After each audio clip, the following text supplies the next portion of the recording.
the Falador Massacre always comes up, which is one of the reasons I class it as memorable because, frankly, everyone does seem to remember it, and of all the things I'm ever asked about, I think it is the most common.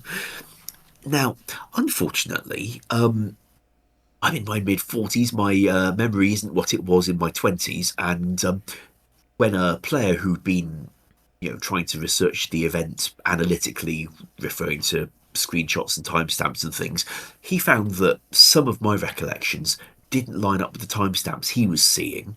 So I may honestly be a little foggy on the fine detail.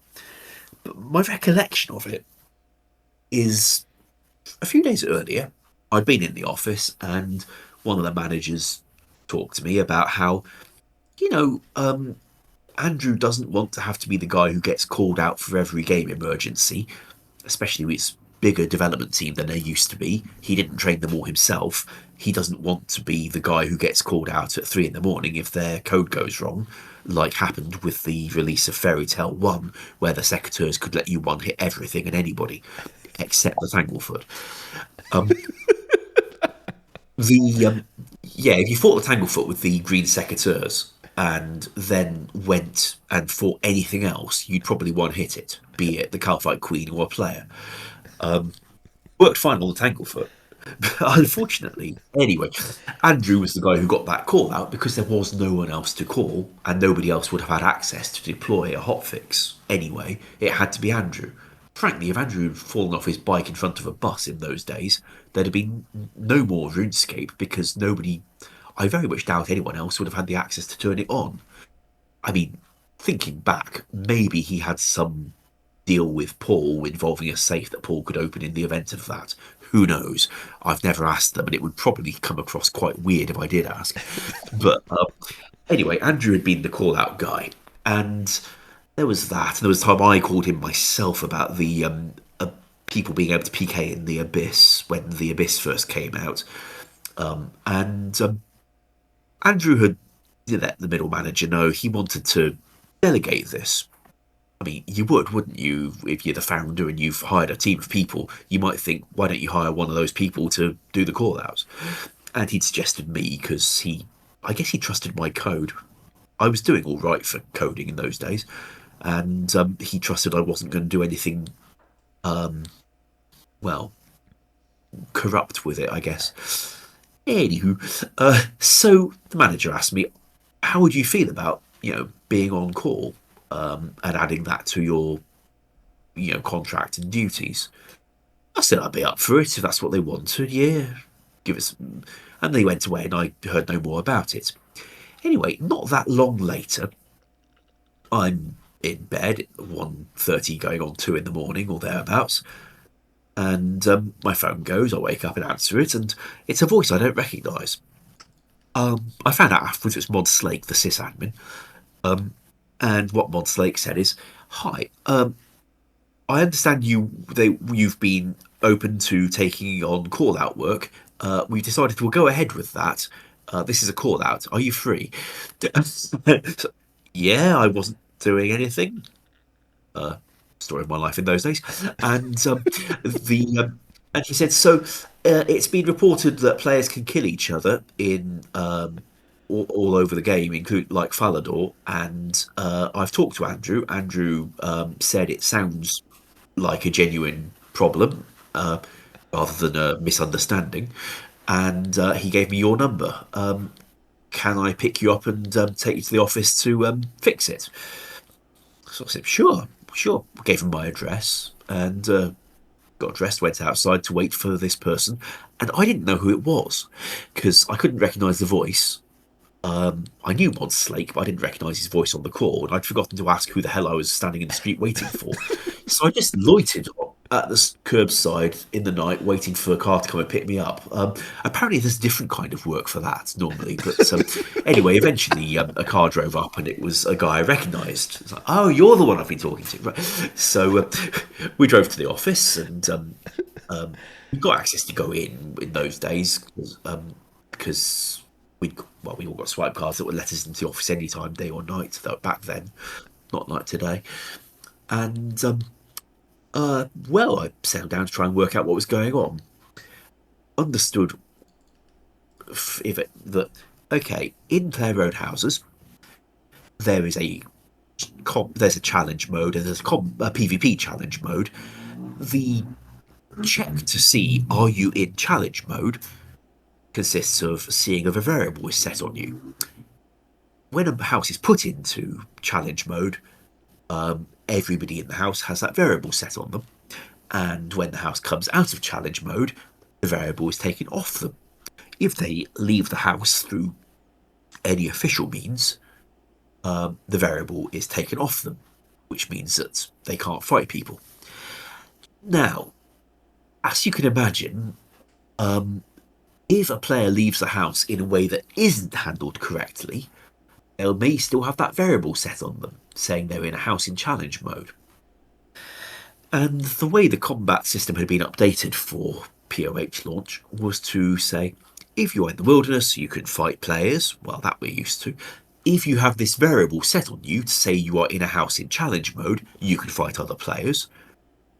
Now, that's not so safe, because it doesn't know where you are. It knows you've got the variable set on you, so you've clearly been in a house that was in challenge mode, but it doesn't know if you're there now. And that is what was unsafe about the code. A developer more experienced would maybe say, if you are in a house and have this variable set on you, then you can fight other players. They might even check, as a sanity thing, whether the other player has the variable set as well. Or that the other player is in a house. Things like that, to make sure that if a variable is left on the player when it shouldn't be, they aren't able to, do the Falador Massacre. Now, of course, developer back in those days who'd written POH, with the best will in the world, he didn't have the extra 18 years of hindsight or whatever it is that we've now got to look back on what he wrote. And also, he wouldn't have very easily been able to write a check saying, is the player in a house? Because the game engine in those days didn't have a lot of the commands it has these days for seeing what kind of instance the player's in. Now, he might usefully have put a check saying, is the player in an instance at all? He could check for that. And only if they are in an instanced area and have this variable set would he let them fight other people. That would have restricted the PvP encounters to, well, almost nowhere, frankly, because there were almost no instances where you'd meet other players in those days. They were just cutscenes, pretty much. So, cutscenes and player in houses. And you don't see other people in cutscenes, so that wouldn't have been a problem either. That's a check he could usefully have put. Again, with hindsight, but I wish to God he'd done it. Well, having understood that the problem involved people having the variable set and having left the house with the variable still set, what I did was unset the variable on people trying to do combat and stop the house setting the variable on anyone else, so that challenge mode was effectively turned off for the night. And well, the player eventually was kicked offline, I guess, or went offline, or had enough. And on login, they wouldn't have the variable set anymore because logout would wipe it.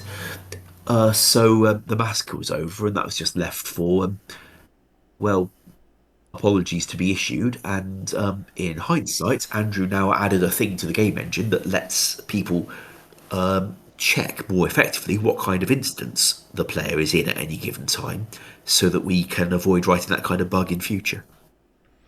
What was the community like back then? I mean, I imagine most of it was directed toward or directed on the forums. Is that correct? Were people freaking out about the whole incident? Like, how big of an impact did this seem? I mean, obviously everybody knows about the Falador Massacre now, but at the time, did this seem like everybody in the game knew about it, or just a select portion that were there?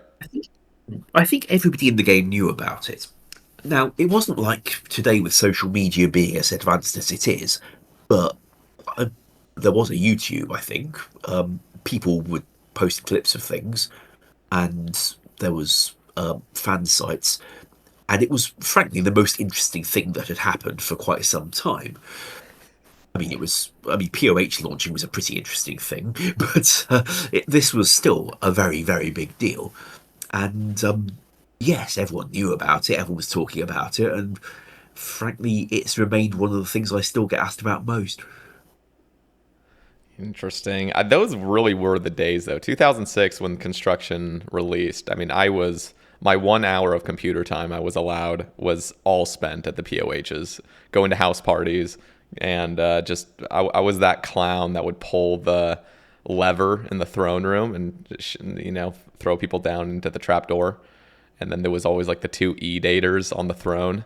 And yeah, those were just honestly really memorable times. I wasn't there for the Falador massacre. I think I remember several weeks later hearing about it. But yeah, wow, what a time. So what was the PR like? Did you think did this have a detrimental impact on the game, knowing that this was like the first big bug, or did it really matter at all because we were all just kids and we didn't really care? It was a different time. I think there was a lot less sense that people had invested, a decade of their lives in accumulating the items that were PK'd off them in Falador. And to be sure, some people lost considerable value from it, and I'm pretty sure there was no restitution for it. So it was a big deal to some, but it wasn't the same level of expectation that you might see these days. I think these days, if it happened, players would have absolutely no hesitation in saying they wanted to be given back what they'd lost.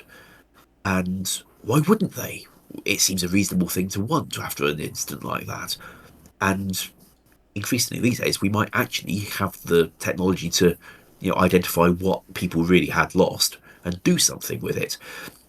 Um, but back then, I think it was unfortunate, and people sort of moved on or wore it as a badge of pride that they had been there and seen it and experienced it, and maybe even lost something to it. Um, uh, Now, the talk about the Falador massacre has gone back and forth over the years. There was a time, a few years back, when I was asked not to talk about the Falador massacre in a forthcoming interview. We shouldn't talk about the computer game one, lest it come across that we are in some way comparing it to the severity of surviving a real one. Now, I'm not. I take that seriously, but I also think that most of the people who talk to me are wanting to talk about a computer game and understand that the answer is going to be about the computer game. So I'm very happy to talk about it on your podcast.